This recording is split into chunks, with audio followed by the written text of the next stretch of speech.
Hello, and welcome along to today's webinar, How to Manage Discipline and Misconduct. My name is Salia Begum, and I'm a Senior Employment Law Advisor here at Ellis Whittam. A bit of housekeeping before we begin this topic. Firstly, to listen to today's webinar, please use your computer speakers. Following the webinar, we will email you our definitive guide, which contains information on what we have discussed today. And finally, if you experience any technical issues during the webinar, do let me know in the comments box and we'll come back to you after the event. So what are we going to take a look at today? Well, we're going to look at why employers have a written disciplinary procedure, whether an issue actually requires disciplinary action, how you investigate misconduct, what possible disciplinary action you could take, what constitutes gross misconduct, whether the employee can appeal a decision, and finally, 6 key things to take away from this webinar. Now, misconduct can come in many forms, from raiding the stationery cupboard, turning up late to work, or even punching a colleague in the face. It can be one trivial incident, repeated minor misconduct that progressively turns into a more serious issue, or an act of gross misconduct. When confronted with cases of misconduct, it's easy to lose your composure and be unsure how to handle the situation. Playing on your mind is the fact that a mistake could end up with you in front of an employment tribunal facing claims of unfair dismissal. I'll take you through disciplinary proceedings step by step, answering common questions employers have when dealing with misconduct. Our expert tips and warnings will ensure that you are carrying out a fair process, abiding by the law, and following best practice in order to avoid those expensive pitfalls. So let's get started then. Now, why should employers have a written disciplinary procedure? The value of policies really shouldn't be underestimated. They're not just a piece of paper which is hidden in a desk drawer to never see the light of day, or to prop the door open.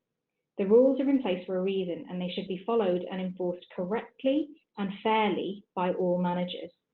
Now, there are a number of reasons why, but here are 4 very good ones for having a clear disciplinary procedure in writing.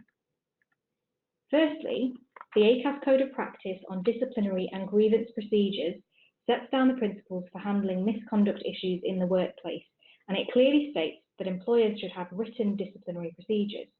Now, the ACAS Code of Practice is not legally binding, and so if you breach its provisions, you aren't breaking the law. But, and there's always a but, if an employee submits a claim to an employment tribunal, the tribunal will take into account whether the Code of Practice has been followed or not. If the employee succeeds in their claim and it's found that the employer did not follow the Code of Practice, the compensatory award that's due to the employee may be increased by up to 25%. Now, that's something we want to avoid. Secondly, having a written procedure allows both employers and employees to know what standard of behaviour is expected from them, what constitutes gross misconduct, what disciplinary rules apply to them, and what their rights are during the disciplinary process. It's always better to know where everyone stands before any misconduct takes place than to scrabble around looking for answers after the fact. Thirdly, if there are any sector-specific rules in your particular business or sector that may not be obvious to employees, perhaps because they've never worked in that sector before, one way to make things clear to them is to make sure that you lay these rules out clearly so that the employees understand exactly what's expected of them. And finally, employers often find themselves making costly procedural mistakes when disciplining or dismissing an employee for misconduct when they haven't taken proper advice or followed their own procedure. Even if you have a fair reason for dismissal, but if you have not followed a fair procedure, it can render the whole process and the whole dismissal unfair. Having a clear, legally compliant and well-written procedure will guide a manager through a good disciplinary process, which will reduce the likelihood of running into legal action and, if a claim is issued, give you a better chance of successfully defending it. Why not let us draft that policy for you? My expert tip is to make sure that the policy is easily accessible to all employees. It may be referred to in the employee's contract of employment, or set out in the staff handbook, or perhaps referred to on the company's intranet. Get your employee to sign a receipt or form to say that they've read and understood the policy. This way, they can't argue that they were not aware of what behaviour was expected of them, and what the possible sanctions could be. Another expert tip is to make sure that your managers understand the policy and they are able to follow it fairly and consistently. So moving on then, does a particular incident require disciplinary action? Common problems that employers face on a day-to-day basis may be poor timekeeping, unauthorised absences, swearing, misusing company equipment, theft, bullying, or perhaps dishonesty. How many of those affect your workplace? And how are you dealing with these sorts of issues? Turning a blind eye and ignoring the problems will not make it go away. In fact, ignoring it may make it worse, so you do need to decide how to deal with the issue. Ignoring it could also send mixed messages to the team about what is considered acceptable behaviour. The first question that you need to ask yourself then is, can it be resolved through informal means, or do you need to launch disciplinary action? For example, you may be confronted with an employee who has committed one minor act of misconduct, such as turning up an hour late for work, but has always maintained a high standard of conduct and has a good disciplinary record. Before kick-starting the formal procedure, the issue could be resolved by their manager having a constructive and private conversation with the employee about their conduct and explaining what needs to be improved to get them back on track. This may result in no more action being required, and it is a reasonable way of dealing with this. However, some acts of misconduct are so serious that formal procedures need to be commenced. For example, if the employee is absent without authorization, or maybe they've been violent at work. My expert tip is to make sure that your managers know how to spot any issues with employees' conduct to stop those little issues escalating into bigger problems. So how do you investigate these matters if you are considering dealing with them formally? As part of the disciplinary process, an investigation must be undertaken to ascertain the facts. How long and how thorough the investigation is will very much depend on the individual circumstances of the case. For example, if you have caught someone deliberately damaging company equipment, then this may require less investigation. However, if there have been allegations of bullying against a manager, this will require more rigorous investigation to determine the facts. So here are the key steps you need to take. Step 1. Choose an investigator. You'll need to decide who should carry out the investigation. Generally, it will be the line manager of the accused employee or someone from HR. My expert tip in respect of this is that it's considered best practice that different people should conduct the investigation and any subsequent disciplinary or appeal hearings. However, depending on the size of your business, this may not always be possible. Just remember that our employment law advisors can help you to decide who's the best person to conduct the investigation and any subsequent hearings. If possible, the investigating officer should have experience in carrying out these types of investigations and be available for the entire duration. But if that's not possible, there is guidance and support available to you through our advisors about how to deal with this. Step 2. Make sure you understand the allegations. The investigator will need to know what facts need to be investigated, what issues must be explored, and what evidence needs to be collected. In cases of serious allegations of misconduct, the employer may even need to inform external agencies, such as the Health and Safety Executive, or perhaps even the police. Step 3. What about suspension? You do need to consider whether the employee should be suspended on full pay whilst the investigation is being completed. Now, in reality, this action should only be taken in certain cases. For example, if there is a risk that the employee could tamper with evidence or continue to pose a risk to your business if they remain at work, or if it's considered necessary to protect the safety of individuals who will remain at work. It's critical to make sure that the employee is aware that this is a temporary measure and it is not, in and of itself, a disciplinary sanction. My warning in respect of this is that any suspension should be as brief as possible and should be kept under continuous review. Step 4. Conducting investigation meetings. The investigating officer may need to hold investigation meetings with other employees who may have useful information in regards to the allegations, as well as with the person who's accused of the act of misconduct. Investigation meetings are not easy. It will be particularly difficult for the person who raised the complaint or the person who is under investigation.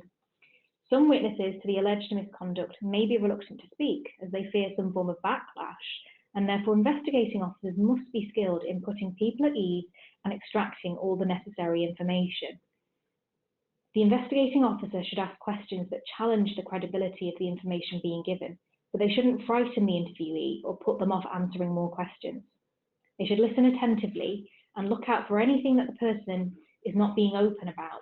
They should ask questions to clarify if the evidence they're being given seems unclear or seems to be only half the story. Just a note, employees do not have a legal right to be accompanied in an investigation meeting. However, we do know that some employers do allow them to be accompanied at this stage of the process, so do always check your own internal procedure. Step 5, gathering evidence. In many cases, it's difficult to ascertain what happened, as often only the alleged perpetrator and the alleged victim were present when the incident occurred. However, investigating officers must persevere to establish the facts and collect witness statements, written documents, and any physical evidence, such as CCTV footage.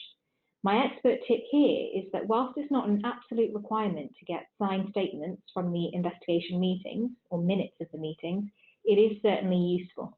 If they sign to confirm that the minutes are an accurate reflection of what's been discussed at the time, they're much less likely to challenge it later on. In very exceptional circumstances, investigators can carry out a search of an employee's desk or belongings. However, there must be a legitimate reason for doing so. My expert tip here is to always seek advice prior to carrying out a search and reference this in your internal procedures.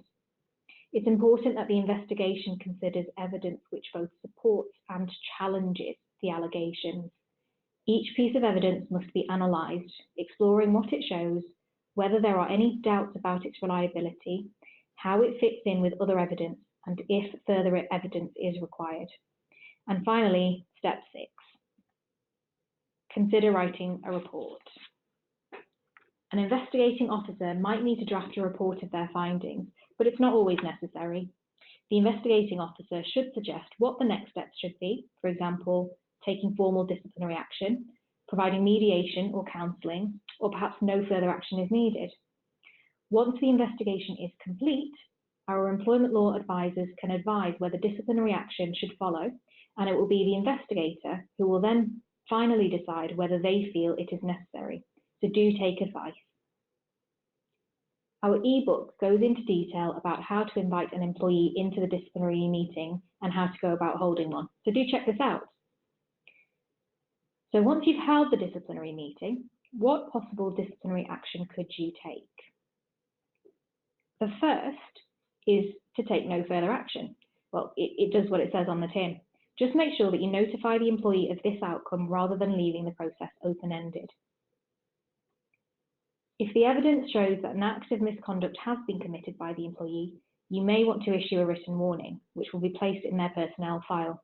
The written warning should clearly outline the misconduct that occurred and the change in behaviour that is necessary, along with the duration that the warning will remain on their record, for example, for 6 or for 12 months perhaps.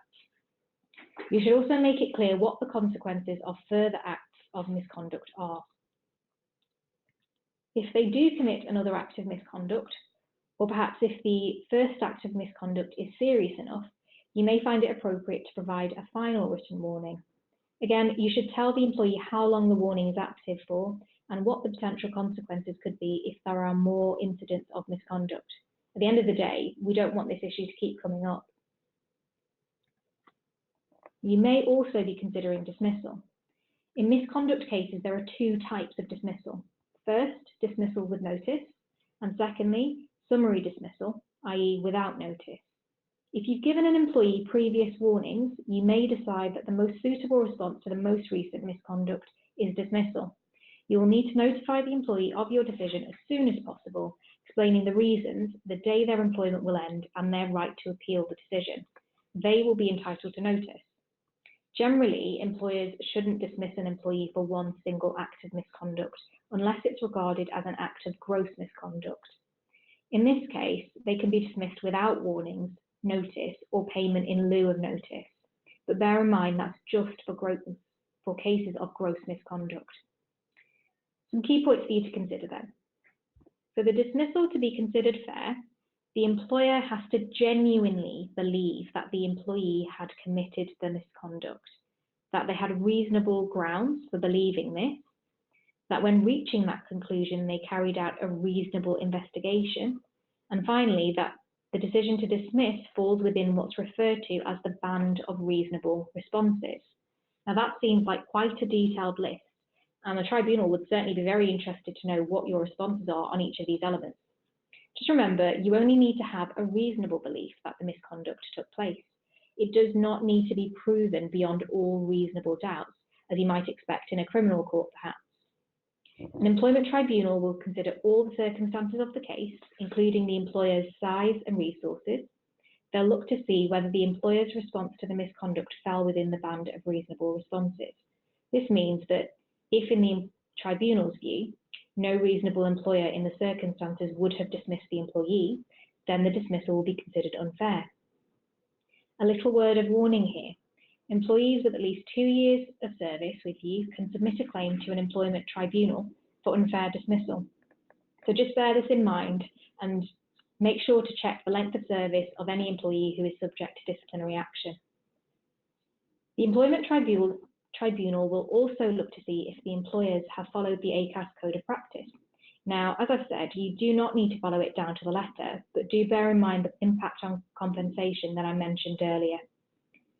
Employees with at least 2 years' service have the right to request a written statement of reasons for their dismissal, and employers must provide this within 14 days of the request being made.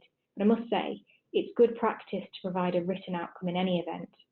If you dismiss someone who's pregnant or on maternity leave, they will have the right to this statement, irrespective of whether they've asked for it or their length of service.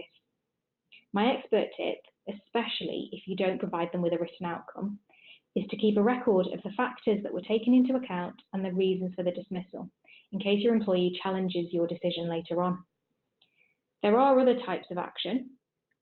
As an alternative to dismissal, you may consider other types of action such as demotion. Just be aware, action such as demotion can only be taken if it's clearly specified in the employee's contract of employment and the employee agrees to it.